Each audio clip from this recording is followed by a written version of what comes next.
Oh hey, didn't see you there. What's that?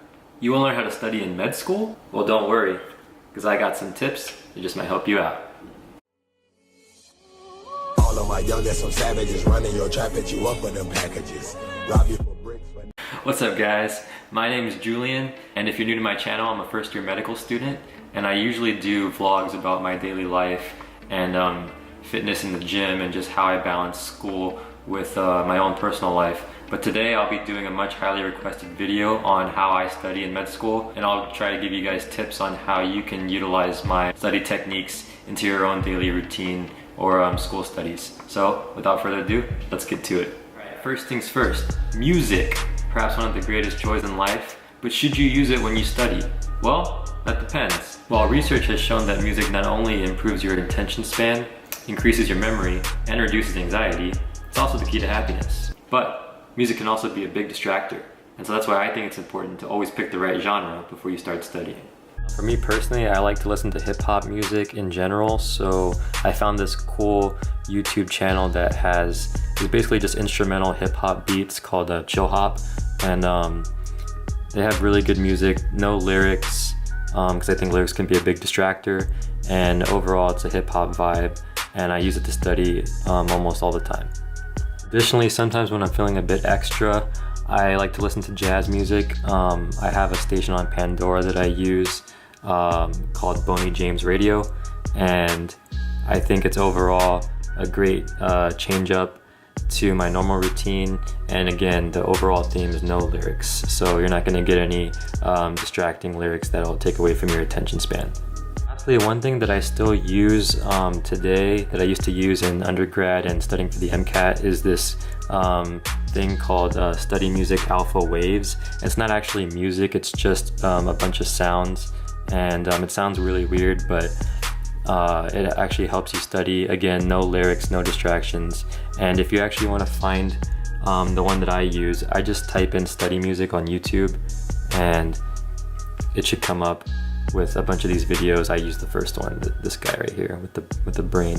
If you guys also like to listen to music when you study or have any other recommendations, different genres that you think I should be listening to, feel free to leave a comment down below and I'll definitely check it out. The next thing I want to talk about is different studying techniques, and I'll talk about the one that I use personally. So there are many different styles of studying. I don't know all the styles off the top of my head. I know the one that I use personally is called the POMODORO technique. And if you don't know what that is, basically it's a way of studying that is effective for time management. Essentially you get a timer or a watch or something to track your time, and you record 25-minute intervals where you're just non-stop working, really grinding out. And then at 25 minutes, when the timer stops, you stop, take a 3 to 5 minute break, like a really short break, and then after that you keep going again for another 25 minutes. And after 4 of those 25-minute work sessions, you get a longer break. It could be anywhere from 15 minutes to 30 minutes. And then you repeat the cycle again. And that's pretty much the one that I use. I actually don't use that specific time interval. I do what I call a modified Pomodoro technique, where I work until I finish a section in my notes, and then I'll take a short break. Generally, a good rule of thumb to use is 50 minutes to an hour of studying, and then I take a 10 to 15 minute break. And I will repeat that as much as I need to get through the coursework or whatever I have to do for that day. Now, I personally don't like sticking to strict 25-minute work intervals, only because sometimes when I'm getting into a groove, 25 minutes is up and then you have to stop working. And so I like to go until usually 45 to 50 minutes is what my max, and then I check out mentally. So I think anywhere from 45 to 50 to an hour is ideal for me personally, but give it a shot, see what you guys think. The last thing I want to talk about today is how I study specifically. I'll go over some of the resources that I use, as well as study locations, active versus passive learning, and just the things that I do to help me best overall learn the material as efficient as possible. Now, in terms of studying the material for med school, I am a minimalist, and what that means is I only use the resources that my school gives me, and I don't seek outside help from other textbooks or anything else outside of the curriculum unless I absolutely have to better learn the material. So basically, my school's curriculum is broken down into cases, different cases based on the block. Right now we are on the GI block, so I will only study the material that my school gives me.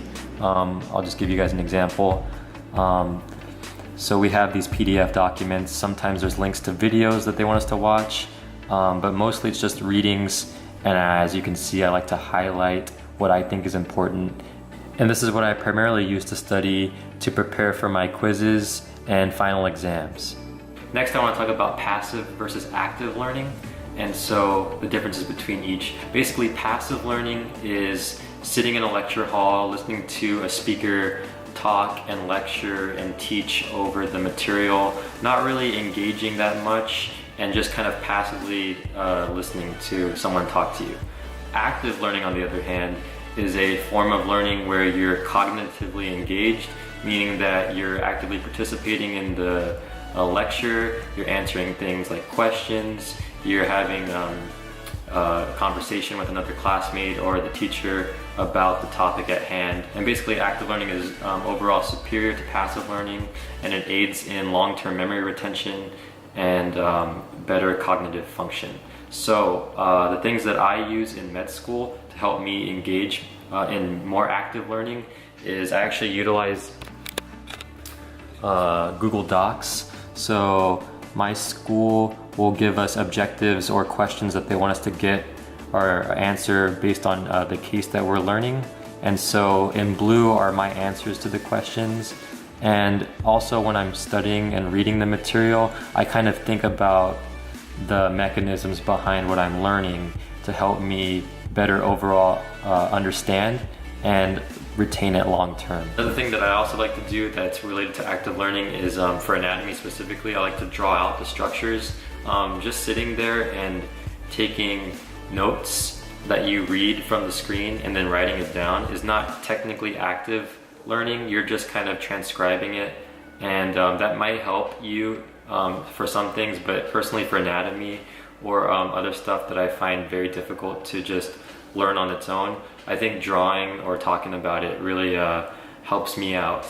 Now for anatomy, there are different textbooks you can use to help you better learn the material and piece together the overall relationships between structures. So one that I like is Frank H. Netter, Atlas of Human Anatomy. It was made by a doctor that basically hand drew all of these diagrams and in cartoon form, and so really good at teaching you the relationships between each structure and basically overall learn anatomy. Another book that I also like is called Anatomy, the Photographic Atlas by Rowan.